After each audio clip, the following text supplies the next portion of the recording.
And this is Let's Talk Radical Radio, getting to the root causes of the important issues of the day. This on-the-air community forum believes your voice matters and welcomes all thoughts and views without judgment. Please join today's conversation by calling 415-663-8492 or tweet us at Let's Talk on KWMR. And your hosts today are Paul Reffell leading our conversation, Charles Schultz answering the phone, and I'm Mary Frank. Robin Carpenter is out sick today. When you call in and hear the phone ringing, please hang on. When you hear me say you're on the air, please give us your first name, turn down your radio, and please watch your language. And today we're talking about family violence, domestic violence, asking what are the causes, what are the effects, hoping that you'll call in 415-663-8492 with any opinions, information, experiences, thoughts. If you need phone numbers, if we'll be giving out phone numbers for the various services who can give you some assistance if you're in that kind of trouble. So domestic violence, I was listening to actually Epicenter on, I think it was on Monday, or yes, I think it was Monday, when Lyons Filmer was interviewing a parole officer from Marin County who was about to attend a summit on family violence in Marin County. It was in San Rafael yesterday morning. And this is also Domestic Violence Awareness Month in the U.S.A. So I thought this was an appropriate thing to bring up. So let's start with some statistics here. Terrible statistics. Okay. Every 9 seconds. Well, here we go. This is just every 9 seconds in the U.S. a woman is assaulted or beaten. Not necessarily domestic violence, but yes, usually by somebody they know, a partner or a friend. Around the world, at least 1 in every 3 women has been beaten, coerced into sex, or otherwise abused during their lifetime. Most often, the abuser is a member of her own family. Domestic violence is the leading cause of injury to women. In fact, it is the leading violent crime, even in Marin County, and probably even in West Marin County. More than car accidents, muggings, rapes combined. Studies suggest up to 10 million children witness some form of domestic violence annually. Nearly 1 in 5 teenage girls who've been in a relationship said a boyfriend threatened violence or self-harm if presented with a breakup. Every day in the U.S., more than 3 women are murdered by their husbands or boyfriends. You know, and just here, and just here in Marin County, more than 200 women are abused and assaulted in their own homes every year. And those are just the cases that officials know about, because potentially hundreds of incidences go unreported every year. Why is this happening? There must be many different reasons why domestic violence happens, but, do you have any suggestions as to what might be causing that? Well, I just happen to have a sheet of paper in front of me. 663-8492 to join the conversation. Please, Paul Reffell. So this is from a psychology website, psychcentral.com. Abusers may feel the need to control their partner because of low self-esteem, extreme jealousy, difficulties in regulating anger and other strong emotions, or when they feel inferior to the other partner in education and socioeconomic background. Some people with very traditional beliefs may think they have the right to control their partner and that women are not equal to men. Others may have undiagnosed personality disorder or psychological disorder. Some others may have learned this behavior from growing up in a household where domestic violence was accepted as a normal part of being raised in their family. And that is one of the terrible things about this is the children who are witness to this behavior in their homes being brought up in it. It comes home to roost. It can come home to roost later in their lives when they get into a relationship. What other models do they have to go by if they haven't been able to get out of that? If their mother or was not able to get them out of that relationship, out of that house, what other models do they have? And it's a terrible scarring in formative years. So then this is a conflict between men and women, and what's driving this conflict? Now, you mentioned things like jealousy, but, I mean, surely... Well, some of my research brought me to this, that the characteristics of abusers tend to fall in 3 categories. One is the sense of possessiveness, that I own you, you're mine. Even if we're separated, I still own you. There's a very key warning sign. Another opportunity is characteristic is a feeling of superiority. I'm smarter than you. I'm better than you. I'm more qualified than you. And some abusers even say, I'm more sensitive than you, which is kind of ironic. But I think it's a lot about power and control. And you see more domestic violence when there are tough economic times because the frustration, the pressure. I think that's all a contribution too. But I think it goes back to, in our culture, the whole power issue between men and women is skewed in a very unhealthy way, I think. Okay. Oh, and look at that. We have a caller here on Let's Talk. And caller, you're on the air. Hello, sports fans. This is Charlie. How you doing? Hi, Charlie. Hello, Charlie. Thank you, one and all, for your subject. I'm going to decloak. I counseled abusive men on the telephone for 3 years in the 80s. We had the Trailside Killer out here, and a bunch of guys from the men's program of Marin Abused Women's Services, hereafter known as MAWS, came out here, and we had a 2-day seminar, and they recruited 4 of us into being trained how to do the hotline and how to do drop-in groups for abusive men. And it was very, very education for me. The Trailside Killer, 7 out of every 10 people he killed was a woman, either in these parks or the ones down in Santa Cruz. Part of our training was done by these incredibly dignified women who had started Moz. They were people who were like the age of my mother, and they kept saying over and over again, we're not rejecting men overall. We wanted to save our marriages. We love our husbands. So we started this group. And the training was, reflective listening. People would call up. We'd carry a beeper. And this town can be really proud because at one point, it was almost faddish for men to join the program, but then all of a sudden they disappear. 4 men in this town, Rob James, the accountant, Rick Yoshimoto, Tom Crowhurst, may he rest in peace, and myself, were the only men in Marin County who are handling the hotline. Wow. And at any rate, when you start talking about reasons over and over again, as I heard horror stories, and the first question you ask the man when he calls up, because he calls you, that's a positive thing. Is does anybody need an ambulance? But right. That was really well, what were they telling you, Charlie? Yeah, what did they say? Well, what did they say? Well, you asked them. Say some men just were. Well, I don't want to go into the horror stories because I still shudder from some of them. But some of them would say, "My wife made me do this. She's going to leave me if I didn't call you up." And we'd say, well, there's a drop-in group if you want to talk about it and save your marriage. Well, that sounds very positive. Other men were really surprised by their behavior, and they just couldn't believe it. And they would say, well, I don't know. It just comes on me. And we'd say, wait a minute, Buster. You've got warning signs when you're going to hit somebody. Your palms usually get sweaty. You start to shake a little bit, And I want the listeners to know about what's called the cycle of violence for their own lives. It usually starts with a verbal insult, then maybe a verbal insult and a little push, and then maybe a stronger physical push, and all of a sudden, people are winding up and slugging each other, doing things that are a lot worse than that to their partners.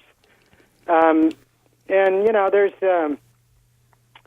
there's also some denial on the part of the groups that are interested in this about the battery of men. I mean, one time the Pacific Sun wrote an article about the battery of men, and it was unfortunate that the ED of Moz wrote this scathing response saying that the Pacific Sun was trying to divert attention from battery of women.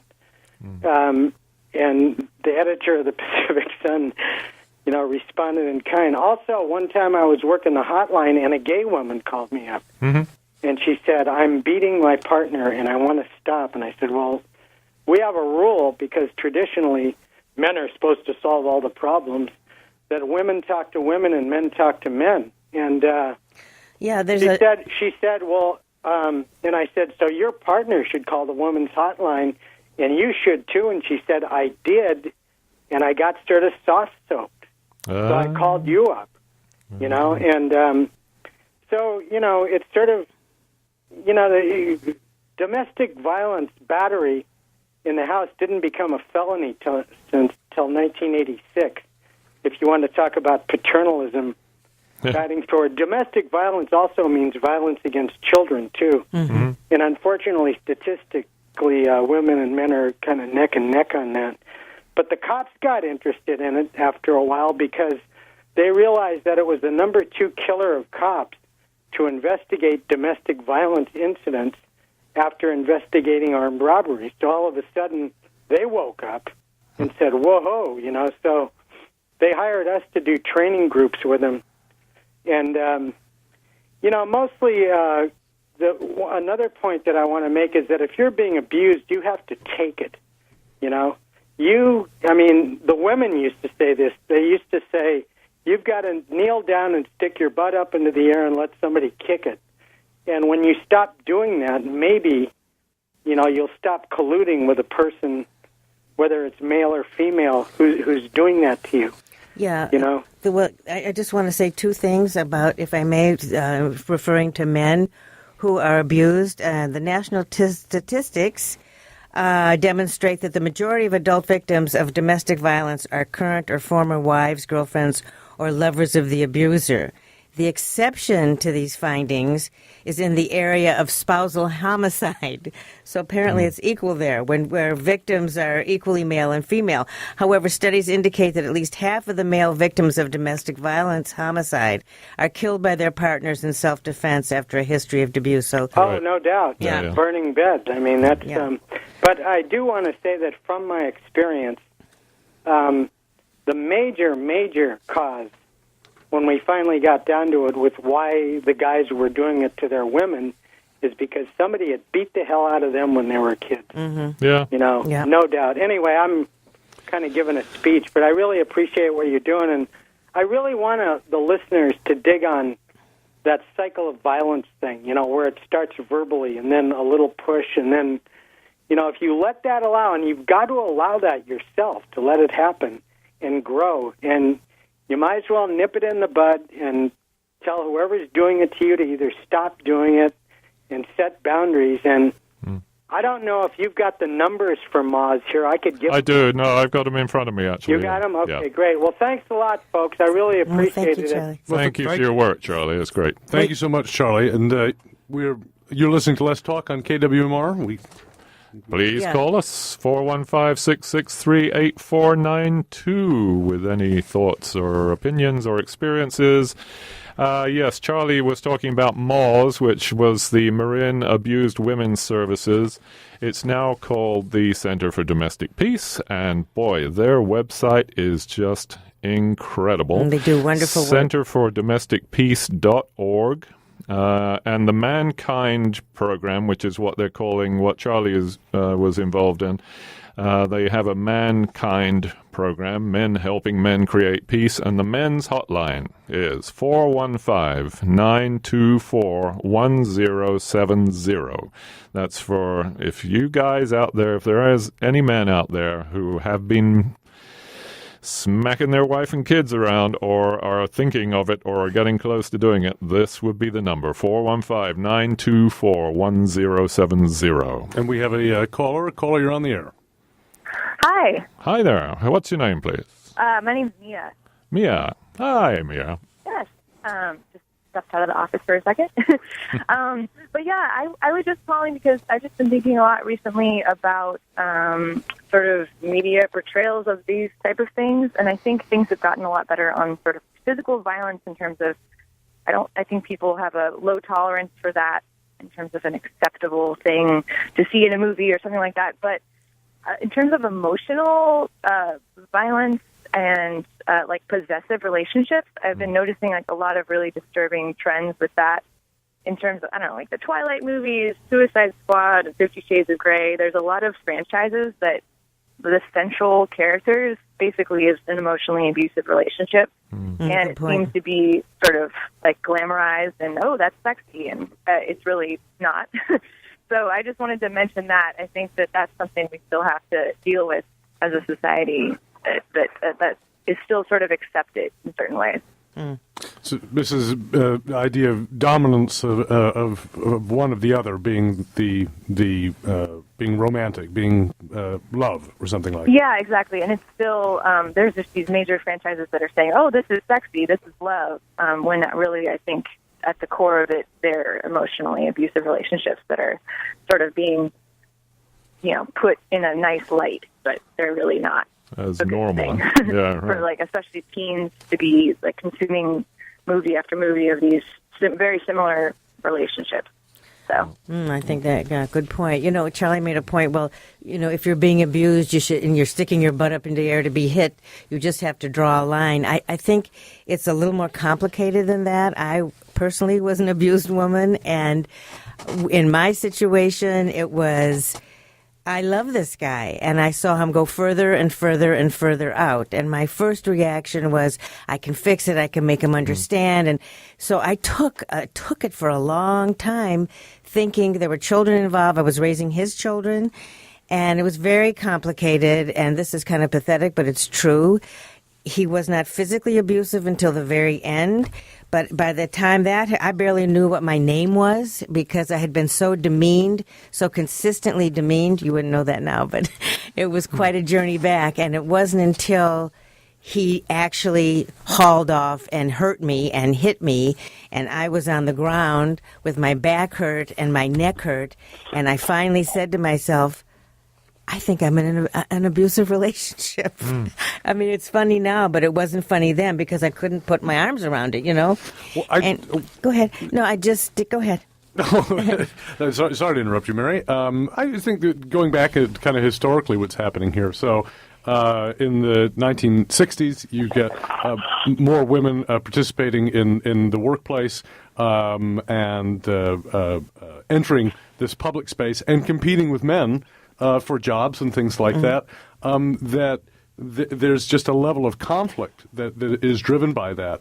And so all of the traditional roles, the ways of mediating conflicts and understanding who's in what space and who's doing what, how we relate to each other, there's now this new dimension of competition, which and increased economic insecurity for everybody. Right. If you're of a mind to be a victim, you feel like a victim of your wife. Yeah, but men have been beating women going back forever, I think that yeah, and if you hadn't had a job, you wouldn't have been able to afford to get out of the house. That's how I got out, because I had that freedom. So Mia. Yeah. Yes. Oh, sorry, Mia. Hi, you're still there. Yeah. No, but that's exactly, I think that these movies sort of come out of that frame, because I think that, there is a little sense of like an escapism into like this exciting sexy relationship where the man is very dominant. But I think the way that they're portrayed, like in terms of like younger women seeing this, I think that lousy role model. I agree. And where the fantasy begins and ends, and they may actually see, okay, like being controlled is like an acceptable way to go into a relationship. And I think especially younger women, and sexy. It's like 50 Shades. It's a toxic thing for them to see as as they're developing their sense of what is a relationship, what is a healthy relationship. Well, some of that sort of biological, though, women being attracted to aggressive, assertive men. I mean, that's that's not. Yeah, I mean, But aggressive and assertive isn't necessarily violent. Well, no, of course not. But I'm saying this is a line in which we have this thing that's very attractive that it sits right alongside this thing that's very dangerous. And of course, the element of danger is part of the excitement. And so the idea that you can have one without the other. Again, this inability to parse, to separate these things out. And I just to get back to that one point was that oh dear, Mia, really? Are you all right, Mia? Yeah. Okay. Just I guess a shout out to hopefully we'll see some more models of like exciting relationships, but not abusive ones. Yeah. Okay. Thank you so much. Thank you. Okay. Thank you, Mia. And the number is 663-8492 if you'd like to join us and let's talk. What I was saying, that competition, so wages for working class people have been in decline for 45 years, basically, since the early 70s on. So everybody in that space is worse off.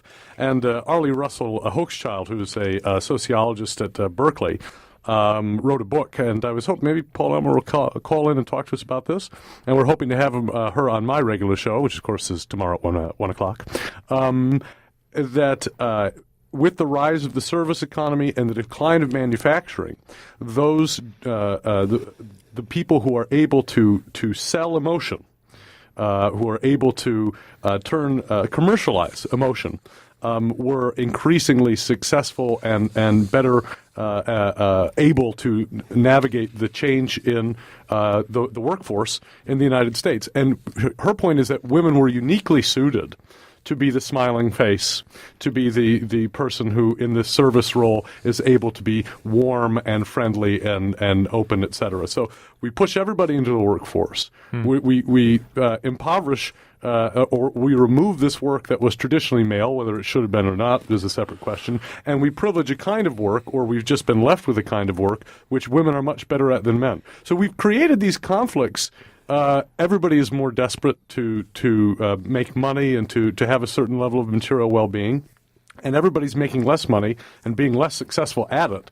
And so this idea that, well, men should be, they should be the people who take care, the people who make money, the people that are playing that role or that way of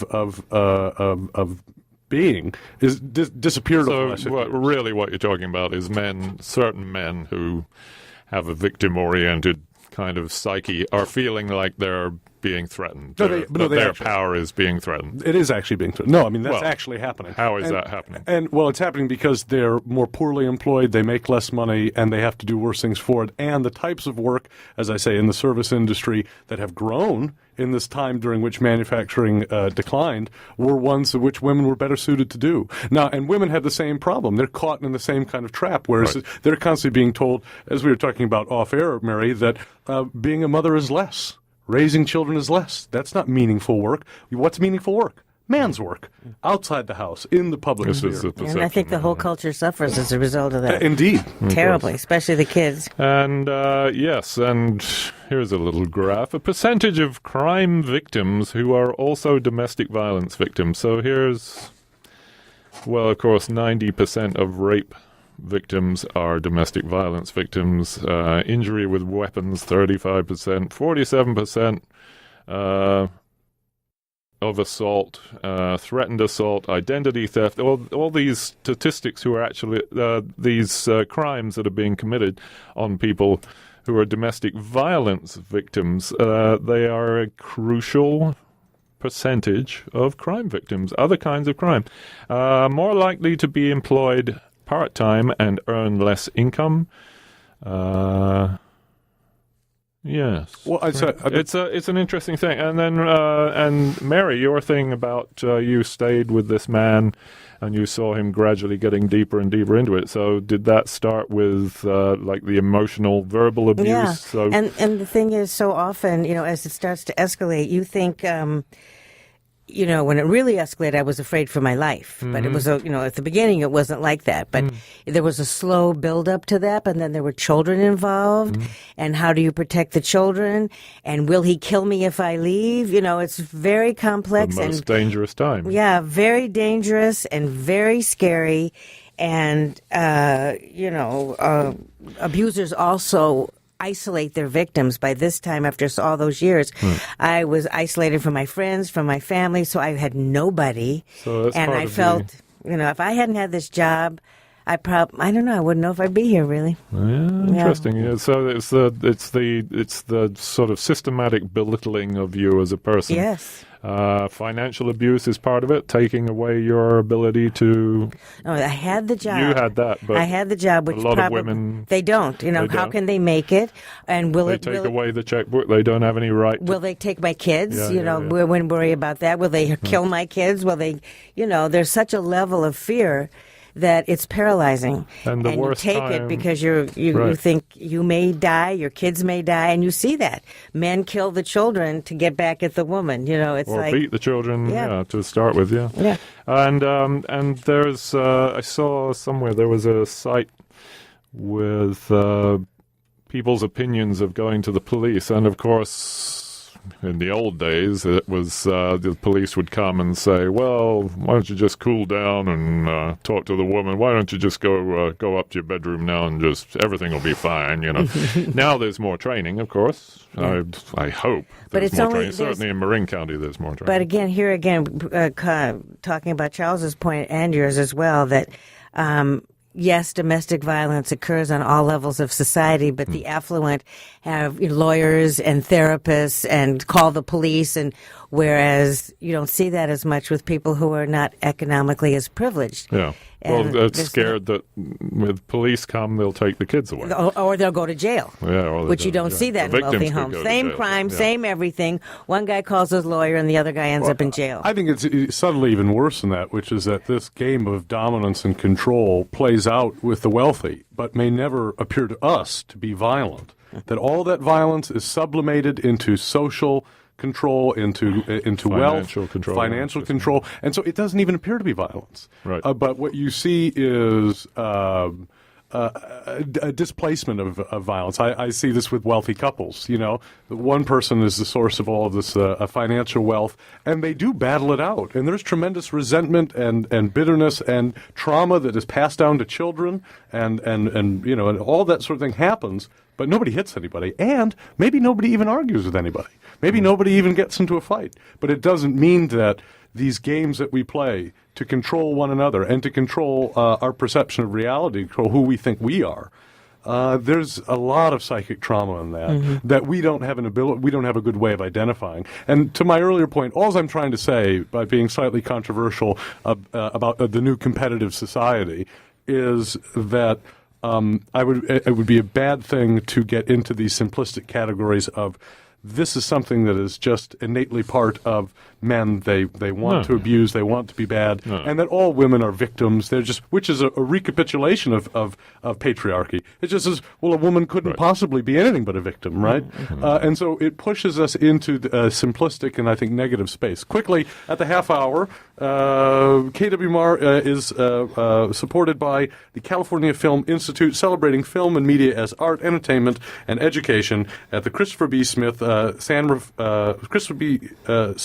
Reffell Film Center, the Mill Valley Film Festival, and through the CFI education programs. The Mill Valley Film Festival runs October 6th through 16th.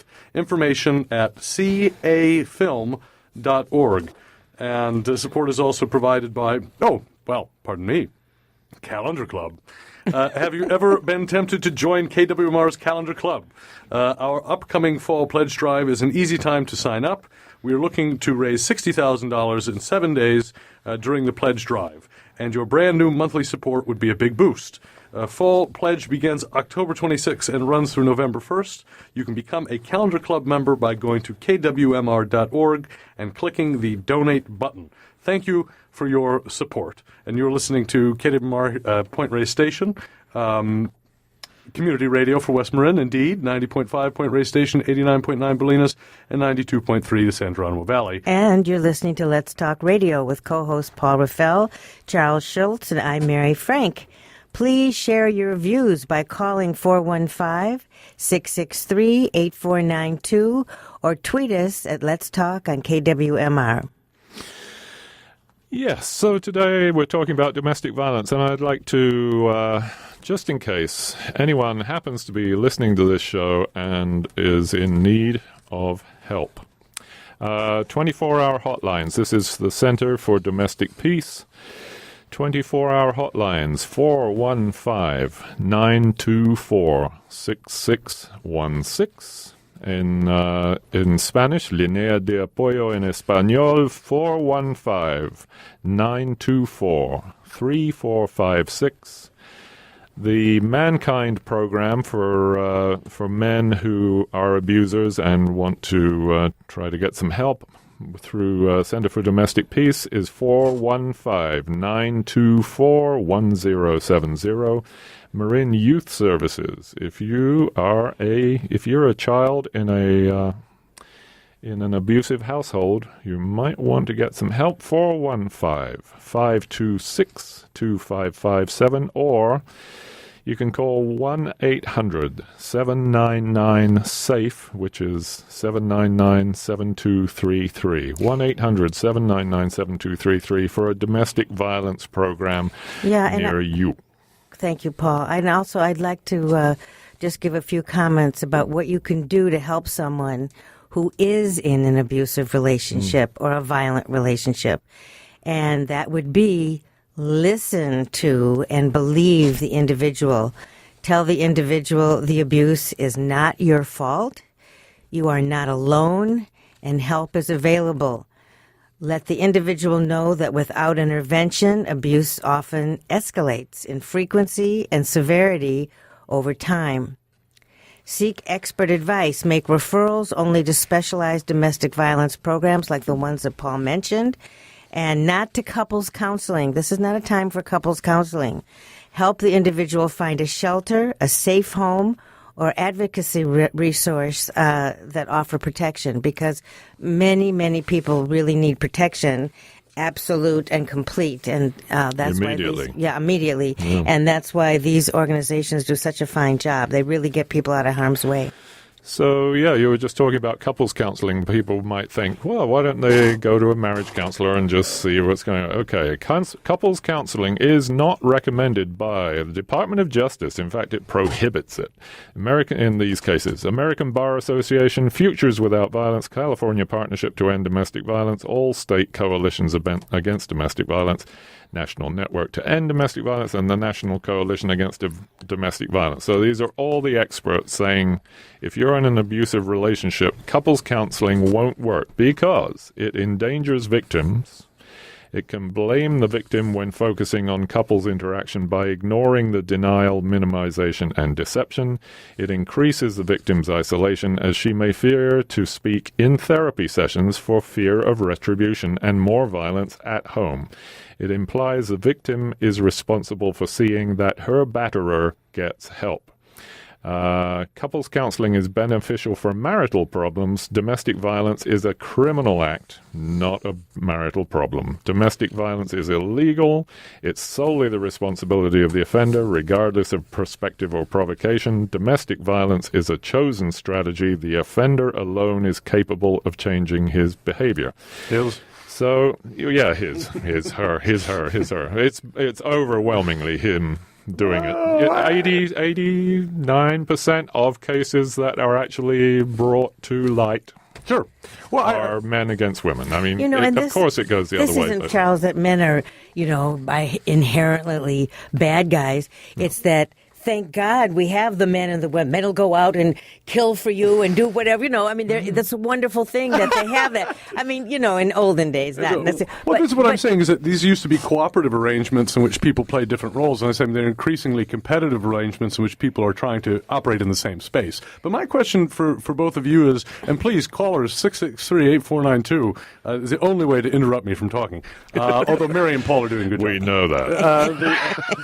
Is what is the difference. Conflict arises when there's a disagreement upon something people can rationally disagree on, and so you have a conflict, and that can be the most healthy thing, is that you're not codependent, you're not silent about something that's wrong, you disagree. Now, we're talking about the separate category, which isn't you have a conflict with your partner and you're unable to resolve it, and people break up and relationships end on that basis. We're talking about there's something else that happens here. It's not about conflict. It's not about rational disagreement. It moves into this other space, which is about abusing the other person psychologically and physically. Well, I think it's a reflection of a lack of health and healthy relationships. It's like, where do men put their feelings? It's like we've got a culture now where you're allowed 3 feelings and 4 body movements for men. Not you guys, because you've liberated, but the culture itself doesn't promote that kind of expressive. You can feel anger, and you can, but it's like you can show anger, but not. Yeah, it's so there's that shutting down, and then there's the victim mentality of women. So it kind of falls into how we've developed as men and women in this culture. It takes a lot of work to break from those jails. Totally worth it, because you all of a sudden get to have a happier life. But it takes a lot of work because we are programmed that way. And so the frustration builds up with men, and the only thing they can have is violence. And then women go into that hit me. So it's like, calls for a lot of consciousness and a lot of work. And, we don't have things like dancing every day and singing every day and telling stories every day. These are the things that bring health to a community. So the more you can incorporate that in your life, the less violent you'll be, I'm sure. I think it also this thing that the competitive activities, the belief in that there's this scarcity and that one's needs have to be satisfied at the expense of the other, always. And so we've set ourselves in a framework which causes this conflict, and often between people who would be inclined to get along. We have a caller. You're on the air, caller. What's your name? Paul. Hi, Paul. Just wanted to add to Charles' attempt to explain Arlie Hochchild's work. She points out that there is a cost of having to manage emotions. You do this in the personal sphere, but in the corporate arena, you are trained to manage emotions. And her central group was airline stewardesses, and she went through the training program and interviewed a lot of them. And the net result is a feeling of inauthenticity, and which creates a strain. You work for 8-10 hours managing your emotions. You come home. If you have to manage your emotions at home, it becomes more difficult, more of a strain, which could lead to violence. However, the main comment I wanted to make is an audience which your program is probably not reaching, which are the families out on the ranches. Right. And there's a lack of, and this was pointed out to me by a couple of women from community services out there. There's a lack of services in West Marin, so if somebody is trying to get help, where do they go? Good point. Here in West Marin, because their kids are going to school in West Marin, and they don't know anybody over there. The net result is that they really do not have an escape route. Mm-hmm. They have no place to go, and except personal ties, and those apparently don't work too well. Right. So this is a whole arena that we're not in touch with by and large, and we don't know what to do about it. Yeah. I'll sign off on that. Thank you, Paul. Thank you, Paul. Yeah, that's very true. When my late partner and I, Donna and I, were involved with the Billion Women Rising a few years ago. We met with some of the directors of the Center for Domestic Peace, and there's a program out here. I mean, they were trying then, and hopefully it's still going on, and they're making some progress to get to these the workers on the ranches out there. They're cut off physically.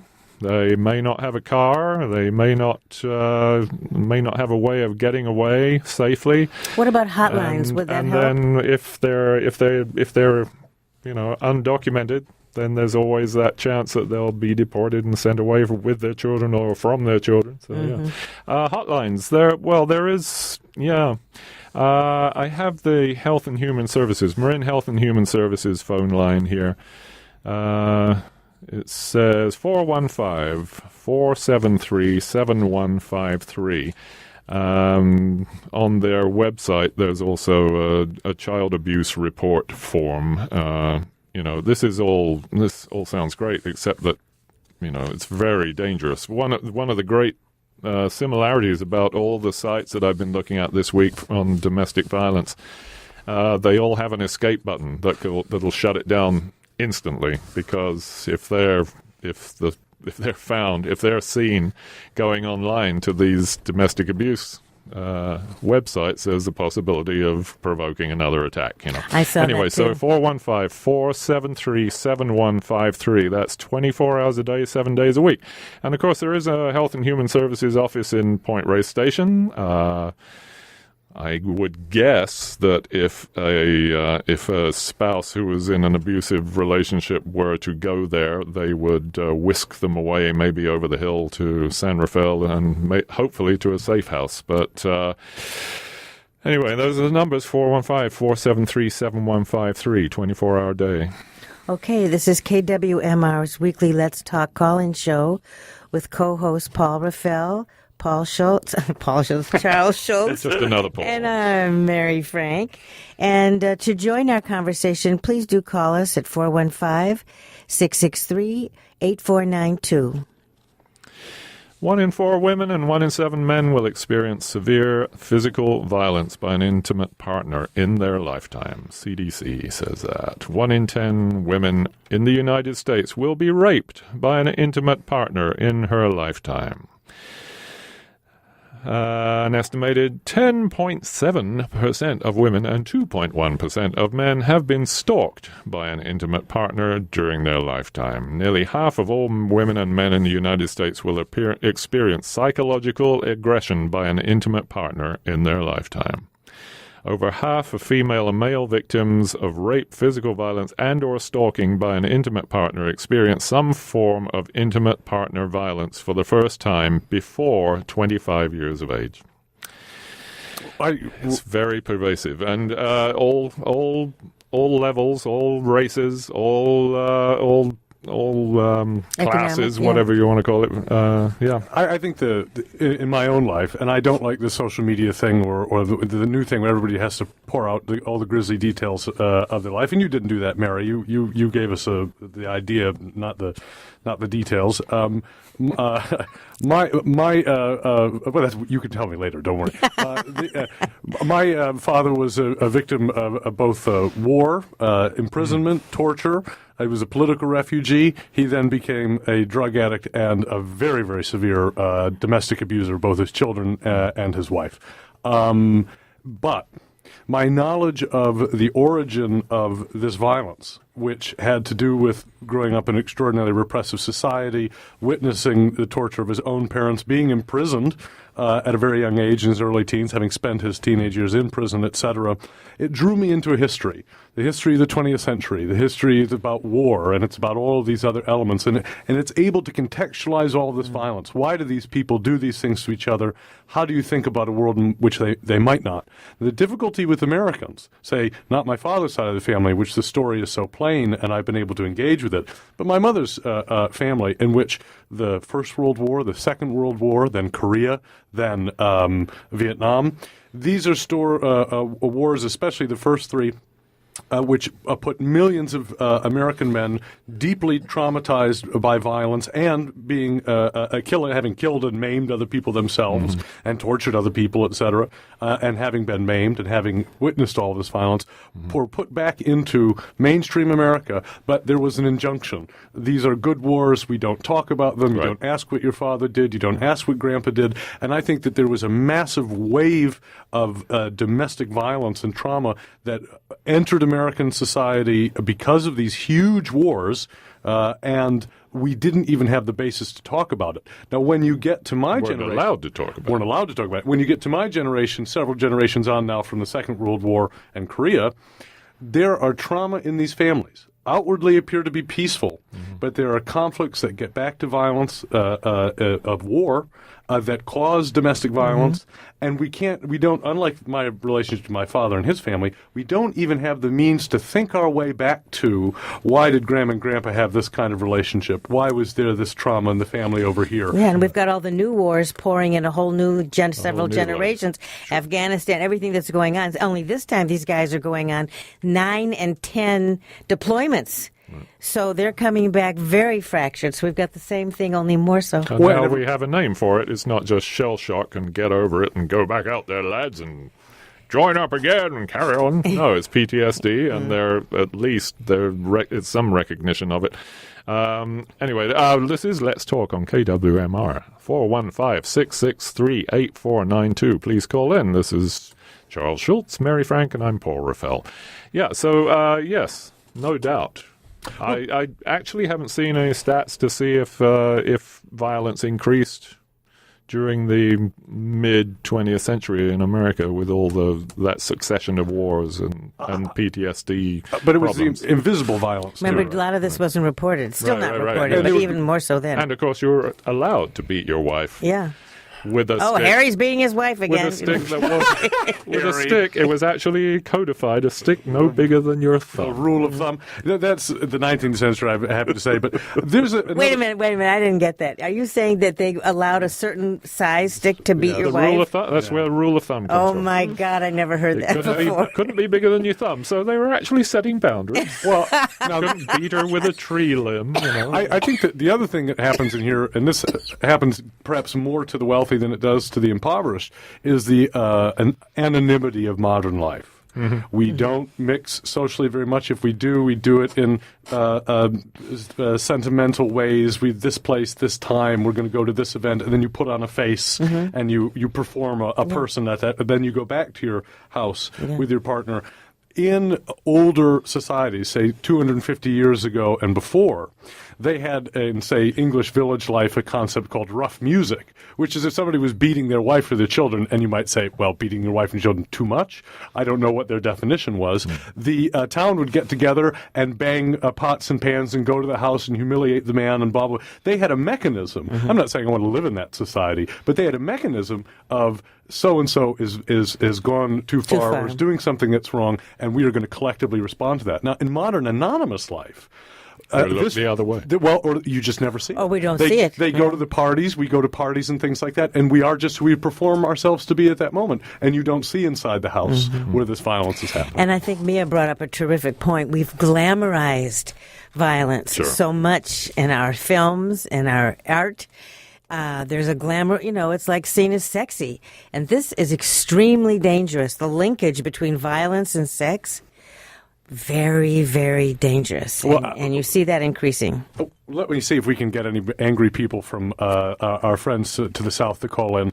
I think that there is a certain naive attitude towards, this is going to be so great, please call in, 663-8492, to sadomasochism and bondage, which I see as a sexualization of trauma. And they say, well, that's how people work through their trauma. And I think, really? Is that really?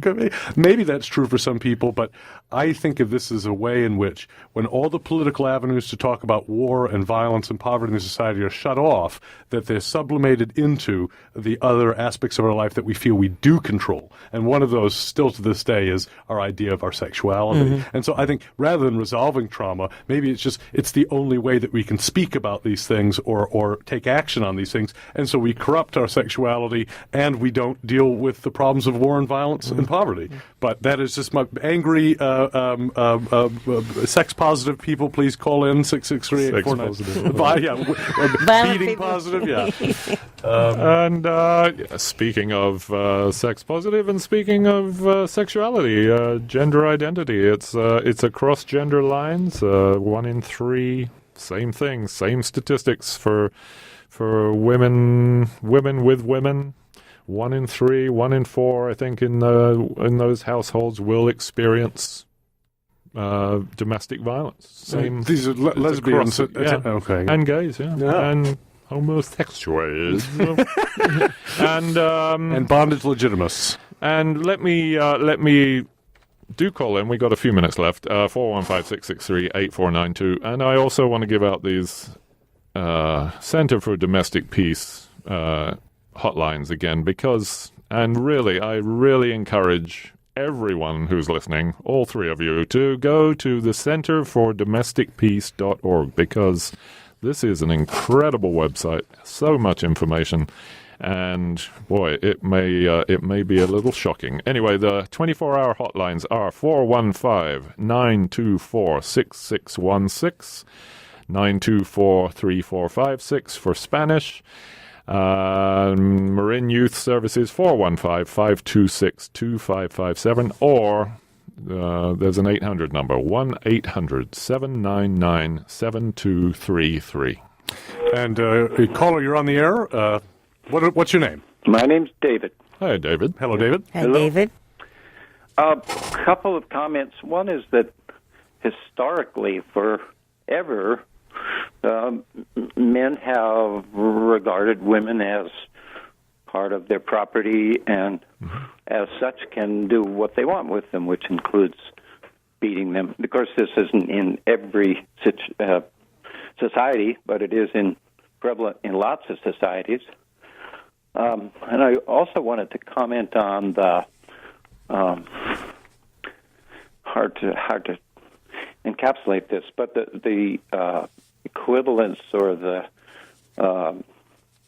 use of sadomasochism and violence in sex, which often both partners crave and get a lot of satisfaction out of. And I've known people myself, having been involved somewhat in the field of knowing women who had gone through molestation, and it's traumatic to them, definitely, and they also are excited by the idea of recreating it, and they fantasize about it. It's something they are drawn to. Excuse me. Well, no doubt that's true, David, but I just say that, again, this is a society in which we're not able to deal with these larger issues of violence. And so is it possible that people would get some kind of therapeutic value out of enacting their sort of fantasies of victimization, fantasies of abuse? I'm sure that they do get pleasure from it. That's not the question. The criterion isn't, I know West Marin has trouble with this, the criterion of your life is not pleasure, just to remind you. So it's a question that we're not allowed to be involved politically. We can't stop the wars. We can't speak out against them. We can't deal with poverty. We can't deal with the violence that attends poverty. So let's, in this kind of sexualized resentment, treat it as a therapy in the bedroom. That was a little much for me, Charles.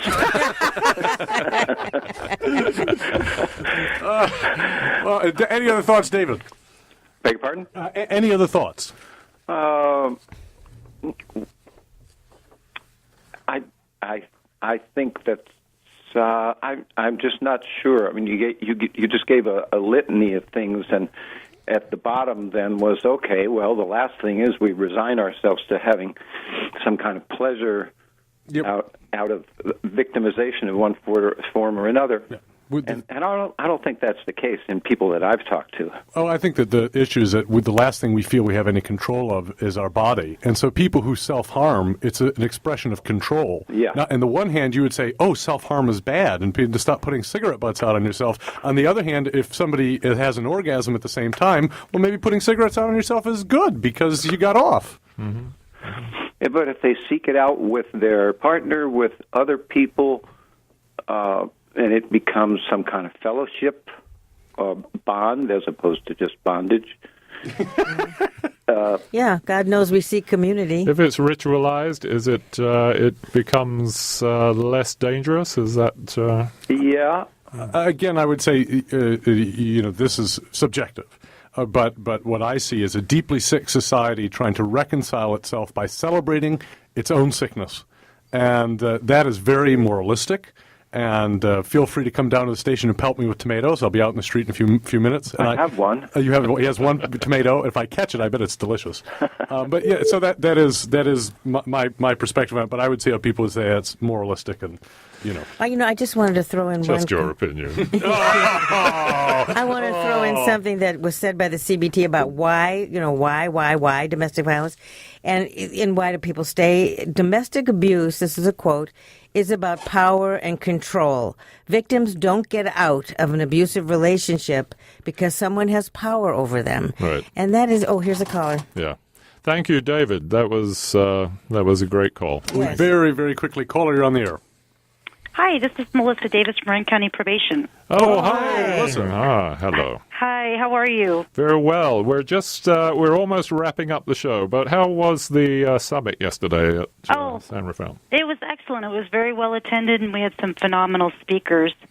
We had Futures Without Violence from San Francisco come in, which is a national program, and Kaiser Permanente as a speaker, and then a program called Project Survive out of San Francisco as well, and Center for Domestic Peace. Yeah. And so the whole topics were around working with individuals who have been affected by family violence, and then also addressing employees and employers who have employees that have been affected by family violence and their rights as far as their employment rights, and also about strategies or organizational practices to address violence within the workplace, how to put together practices to address that, and then also about self-care for individuals who provide services for people who've been affected by trauma. Yeah, helping the helpers. Well, thank you so much for calling in. I'm sorry that we have to wrap up the show right now, but thank you. We really appreciate your call and your work. Well, thank you, and thank you for having us. Thank you. Okay. And let me just say one more time, if you are an abuser, if you're a male or female abuser, you're thinking or you have been battering your spouse or your children, 2 numbers, Mankind, 415-924-1070, and Womankind, 415-526-2552. Thank you. I want to thank everyone who called in. This was really good. And thank you for everyone listening. And coming up next... Oh, it's just the robot, so you can say the last thing. Yes, we'll have a little bit of KWMR does not take a stand on any of the issues discussed on Let's Talk. Opinions expressed on the program are those of the hosts and callers and don't necessarily reflect the views of KWMR, its board of directors, underwriters, or members. And next week, I believe Robin will be discussing the special relationship between pets, and their owners, and what happens with the grief. What do you do with the grief when you lose a pet? And so we hope you'll tune in and join another lively discussion.